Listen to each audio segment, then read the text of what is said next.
Hello everyone! Today we're going to discuss Annihilation 1. Initiation.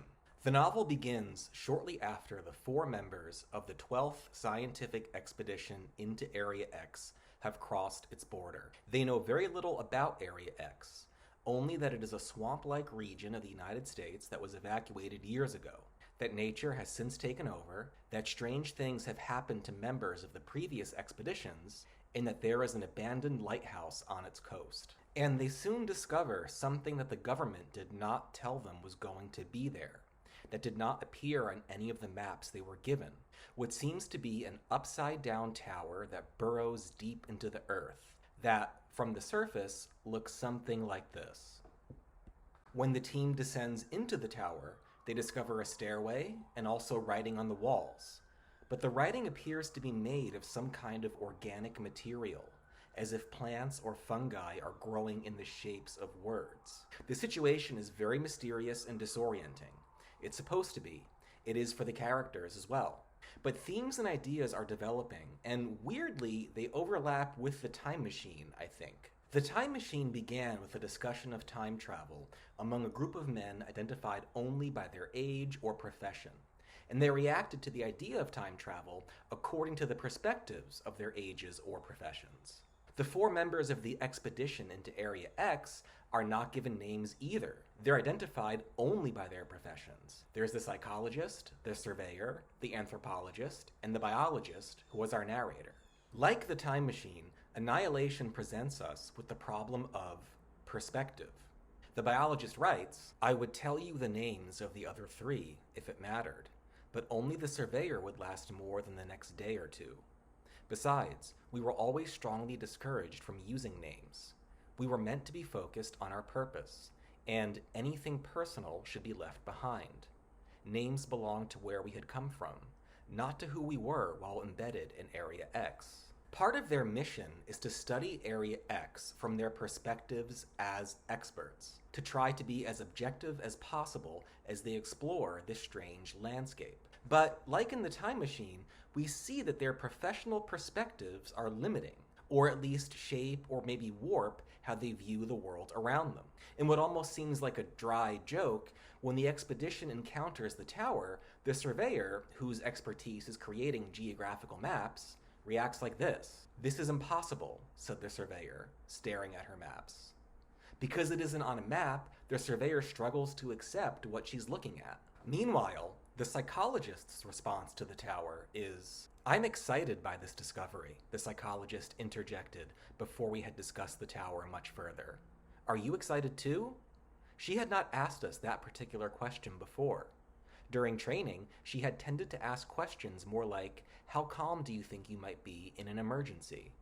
Back then, I had felt as if she were a bad actor, playing a role.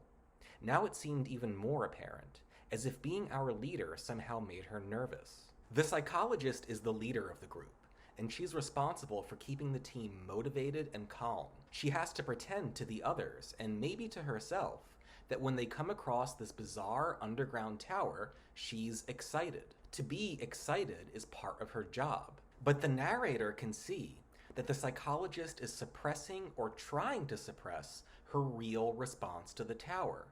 The psychologist seems like a bad actor playing a role. Being the psychologist or the surveyor, or any of these professions, means focusing on an object of study or a goal.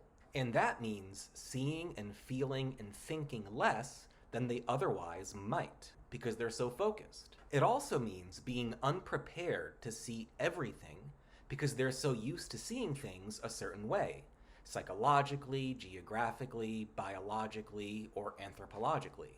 As the team explores Area X further, it becomes increasingly apparent, at least to the narrator, that the various forms of knowledge in which they have all been trained might be really inadequate to understanding what's going on in Area X. A wild boar charges toward them, and as the boar came closer, its face became stranger and stranger.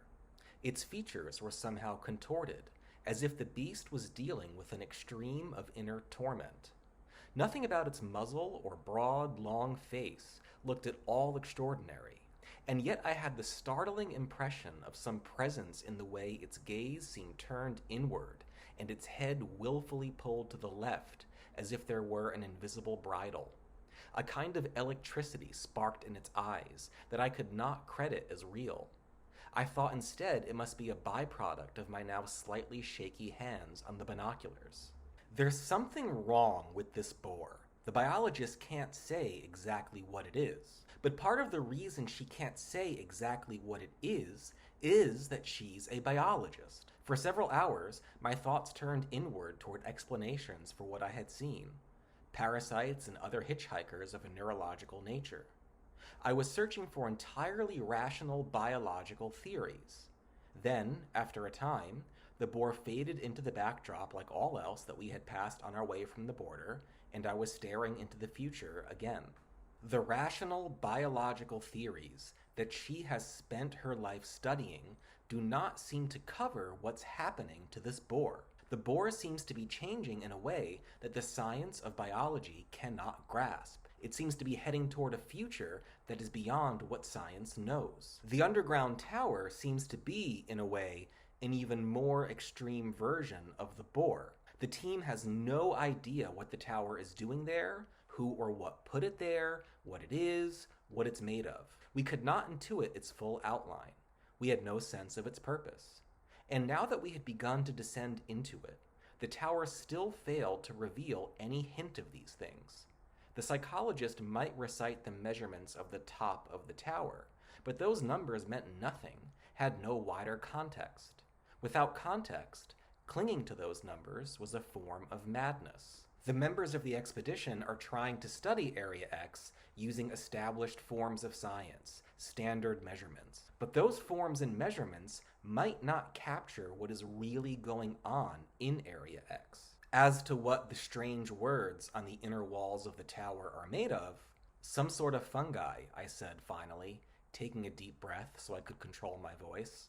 The letters are made from fruiting bodies. Who knew if it were actually true? It was just the closest thing to an answer. Perspective is not limited only by one's profession or training, though. It is also limited by being human. The narrator of the time machine noted that there are certain thoughts it's difficult or impossible for people to have. It's impossible, he suggested, for humans to believe in the future extinction of the human race and go on living. Area X is a place kind of like the desolate beach at the end of the time machine. It's a place humans no longer have anything to do with. The air was so clean, so fresh, while the world back beyond the border was what it had always been during the modern era. Dirty, tired, imperfect, winding down, at war with itself.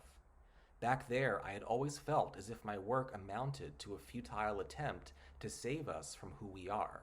All of those problems of the human world have vanished in Area X. It is a place on the Earth that has become separate from and unknown to humans. The biologist is an interesting character in this regard. The inhuman aspect of Area X frightens her and also excites her. Something about the idea of a tower that headed straight down played with a twin sensation of vertigo and a fascination with structure. I could not tell which part I craved and which I feared, and I kept seeing the inside of nautilus shells and other naturally occurring patterns balanced against a sudden leap off a cliff into the unknown. Part of her wants to leave the human world behind.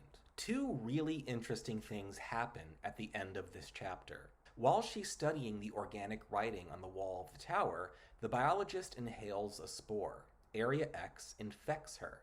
And this infection appears to have an immediate consequence. We learn that the psychologist has hypnotic control over the other members of the expedition.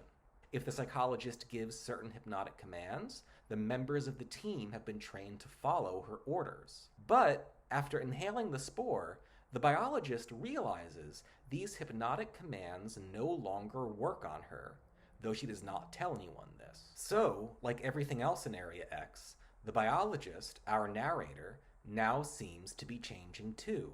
It seems like she might now be leaving behind her human perspective.